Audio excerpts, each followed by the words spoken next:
तो अगर तुम्हें हाइब्रिड एथलीट बनना है तो ये वीडियो तुम्हारे सबसे बेस्ट होने वाला है, बिकॉज मैं इस वीडियो में तुम्हारे लिए सब कुछ जो हो सकता है वो दूंगा। तुम्हें बस उसे अप्लाई करना है, कंसिस्टेंट रहना है, एंड तुम हाइब्रिड एथलीट बनोगे, आई गारंटी। सबसे पहले हमें समझना पड़ेगा प्रॉपरली कि हाइब्रिड एथलीट होता क्या है प्रॉपरली। मतलब एक हाइब्रिड एथलीट किसे कहते हैं हम। ऐसे नहीं कोई भी बॉडी बिल्डर होगा वैसे रनिंग कर रहा है तो हाइब्रिड एथलीट, मतलब कोई तो लिफ्टिंग कर रहा है, रन कर रहा है तो हाइब्रिड एथलीट बन गया। नहीं भाई, hybrid athlete is not just running and lifting. Hybrid athlete in दो ही चीज़ों को ट्रेन नहीं करता, काफ़ी चीज़ों को ट्रेन करता है, इसलिए उसे हाइब्रिड बोलते हैं हम, मतलब एक मिक्सचर। जैसे कि हाइब्रिड एथलीट स्ट्रेंथ ट्रेनिंग करता है, वेट लिफ्टिंग करता है, स्पीड के लिए ट्रेन करता है, स्टेमिना ट्रेन करता है, एंड ऑल दैट इंड्योरेंस, फिर स्किल्स या फिर कोई स्पोर्ट्स हो गया। जैसे कि कोई भी स्पोर्ट्समैन होता है ना, वो एक प्रकार का हाइब्रिड एथलीट होता है। कोई भी स्पोर्ट्समैन ले लो, कोई फुटबॉलर ले लो, हाँ, वो लोग बस फुटबॉल के लिए ट्रेनिंग नहीं करते, वो वेट लिफ्टिंग भी करते हैं, वो रनिंग भी करते हैं, स्प्रिंटिंग करते हैं। तो वो भी एक प्रकार के हाइब्रिड एथलीट है, because they not only train for that sport, जो कि फुटबॉल, वो ट्रेनिंग करते हैं स्ट्रेंथ के लिए भी, वेट लिफ्टिंग करते हैं, and all that stuff. So that is a hybrid athlete. Now हमें ये तो समझ आया कि हाइब्रिड एथलीट होता क्या है, कि हाँ भाई ये एक हाइब्रिड एथलीट है जो कि ये चीज़ें ट्रेन करता है, ठीक है। बट हमें भी हाइब्रिड एथलीट बनना है तो कैसे बने फिर। सबसे पहले हमें ट्रेनिंग को प्लान करना पड़ेगा। जैसे कि मैंने बोला है कि हाइब्रिड एथलीट इन सब एस्पेक्ट्स को ट्रेन करता है, तो हमें भी उन सब एस्पेक्ट्स के ऊपर ट्रेन करना पड़ेगा, तभी हम कह सकते हैं खुद को hybrid athlete. Now training plan मैं आपको बताता हूँ, सिंपल है काफ़ी। इंड्योरेंस को हम ट्रेन करेंगे, उसके लिए हम जोन 2 लेवल की रनिंग करेंगे। जोन 2 लेवल की रनिंग एक प्रकार की जो मैराथन भागते हैं हम, उसमें जो हमारी स्पीड होती है, वैसे मतलब स्पीड के ऊपर ज़्यादा फोकस है, हमें इंड्योरेंस स्टैमिना उसके ऊपर फोकस करना पड़ता है इस जोन 2 लेवल रनिंग में। तो हफ्ते में एक बार करना है हमें। फिर स्पीड के लिए हम क्या करेंगे, हम स्प्रिंटिंग करेंगे। स्प्रिंटिंग हमारे स्पीड को एंड हमारे एचिलिटी ऑल द स्टफ को ट्रेन करेगा, तो उसके लिए हम स्प्रिंटिंग करेंगे। Sprinting is best in my opinion, because it is kind of HIIT, high intensity interval training. So हमारी इंटेंसिटी ट्रेन भी हो जा रही है उससे, ठीक है। फिर स्प्रिंटिंग भी हफ्ते में एक बार, ठीक है। अभी जो प्लान है वो आप खुद बनाओगे, मैं बस इतना बताऊँगी कि आपको हफ्ते में वीकली जो स्ट्रक्चर आपका कैसा होना चाहिए उतना बताऊँगा मैं, कि आपके जो वीकली प्लान है उसमें ये चीज़ें होनी चाहिए, दैट इज़ द स्टफ मैं बताऊँगा आपको, ठीक है। फिर जैसे मैंने बोला कि स्प्रिंटिंग हफ्ते में एक बार, नाउ स्ट्रेंथ ट्रेनिंग या फिर वेट लिफ्टिंग हफ्ते में 2 बार, एंड लास्ट स्किल्स या फिर कौन सा भी स्पोर्ट्स ले लो, ठीक है, तुम्हारे चॉइस के हिसाब से।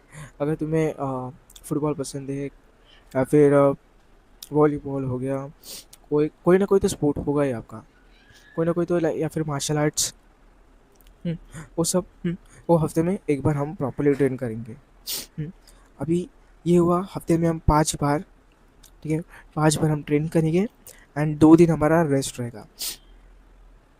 अगर एंड आई सजेस्ट कि ऐसा मत करो कि मंडे टू फ्राइडे ये 5 दिन में ट्रेन करूँगा, फिर सैटरडे संडे रेस्ट, ये है ठीक ठाक। बट इन माई ओपिनियन अगर आप स्प्रिंटिंग करोगे, स्ट्रेंथ ट्रेनिंग, इन दोनों के बीच में अगर प्रॉपर गैप नहीं दोगे तो क्या फ़ायदा फिर।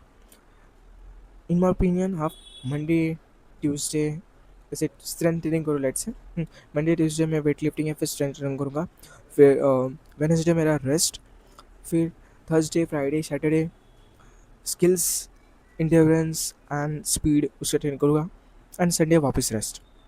ऐसे आप कर सकते हो, that is in my opinion the best plan. अभी तुम एक नॉर्मल पर्सन नहीं हो जो सिर्फ वेट लिफ्टिंग कर रहा है या फिर जो सिर्फ रनिंग कर रहा है, एक ही काम नहीं कर रहे हो, तुम बहुत सारे एस्पेक्ट्स को ट्रेन कर रहे हो। सो इन माई ओपिनियन डाइट में तुम कैलोरी सरप्लस में जाओ।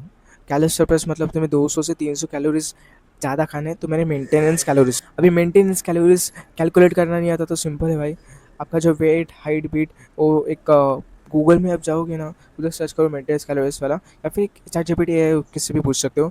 आपका वेट, हाइट, वेट वो पूछेगा एंड आपको मेंटेनेंस कैलोरीज बता देगा। मेंटेनेंस कैलोरी के बाद जो आपकी आएगी, लेट्स से 2000, सो 2000 से आपको कितना खाना है, आपको 2200 2300 कैलोरीज आपको खाना है।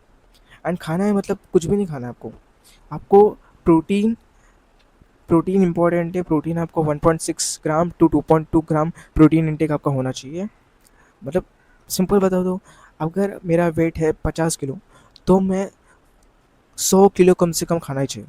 100 किलो बोल रहा, सॉरी, 100 ग्राम, 100 ग्राम प्रोटीन मेरे को खाना ही है। ठीक है, ये सबको टारगेट कर लेना है कि जितना आपका बॉडी वेट है उसका 2 गुना आपको खाना है। एंड अगर आपकी जो हाइब्रिड एथलीट वाली ट्रेनिंग है, मतलब let's say eight beginner level आप सिर्फ थोड़ा थोड़ा कम करोगे, बट जब आप थोड़ा एडवांस होते जाओगे, जब आप hybrid athlete, proper hybrid athlete होगे, जिधर आपकी ट्रेनिंग काफ़ी तगड़ी वाली होगी, तो उस केस में मैं बोलूँगा आपको, आप जी फ्लक्स स्टेट में जा सकते हो। What is G flux states? G flux states में हम क्या करते हैं, जैसे बड़े बड़े एथलीट्स लोग ये जी फ्लक्स स्टेट में जाते हैं। इट्स सिंपल, आपको है ना कैलोरीज को है ना हाई कर देना, आपका जो कैलोरीज इंटेक है एकदम हाई कर देना है। जिसके लेट से मेरे कैलोरीज मेंटेनेंस है 2000, बट जी फ्लक्स में जाता ना मैं, तब मैं 3000 कैलोरीज खाऊंगा एंड बर्न करूंगा मैं 2800 कैलोरीज। मतलब बस आपको 200 कैलोरीज आपका सरप्लस हो जाएगा। एंड आपको ज़्यादा कैलोरीज खाना है तो आपको, आपकी जो रिकवरी होगी वो अच्छी खासी होगी। तो इससे क्या होगा, आपका रिकवरी काफ़ी अच्छा हो सकता है। एंड ये एडवांस है, अभी के लिए नहीं, अभी के लिए बस 200 से 300 कैलोरी सरप्लस में जाओ ना। सबसे इंपॉर्टेंट रेस्ट फैक्टर, तुम अगर हाइब्रिड एथलीट की ट्रेनिंग कर रहे हो तो तुम्हें रेस्ट काफ़ी इंपॉर्टेंट है। एक हाई क्वालिटी स्लीप लेनी चाहिए तुम्हें, 7 to 9 hours of sleep.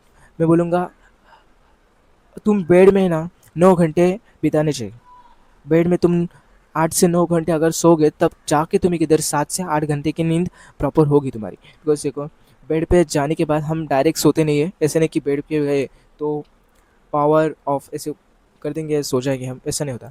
Bed पे जाने के बाद हमें नींद आने के लिए टाइम लगता है, लेट्स से 20 मिनट, किसी को आधा घंटा लगता है। फिर अलार्म, सुबह आपको कोई तो उठाएगा या फिर अलार्म का आवाज़ होता है, उससे आपकी नींद खराब होती है। तो जो आपको डीप स्लीप है ना, वो आपकी रिकवरी करता है। बेड पे जाना कितना टाइम है वो आपको रिकवरी नहीं देगा, आपकी जो रिकवरी है वो डीप स्लीप से होती है। सो इन माई ओपिनियन, अगर आपको 7 घंटे की नींद चाहिए तो आपको बेड में 8 से 9 घंटे बिताने पड़ेंगे। अगर आपको 9 घंटे की नींद चाहिए तो 10 घंटे बिताओ बेड में। सोने से पहले mobile come low, that is a thing, उतना ही तुम कर सकते हो। एंड या रेस्ट काफ़ी मैटर करता है। Recovery, recovery is a part of your training. Stay consistent, stay strong.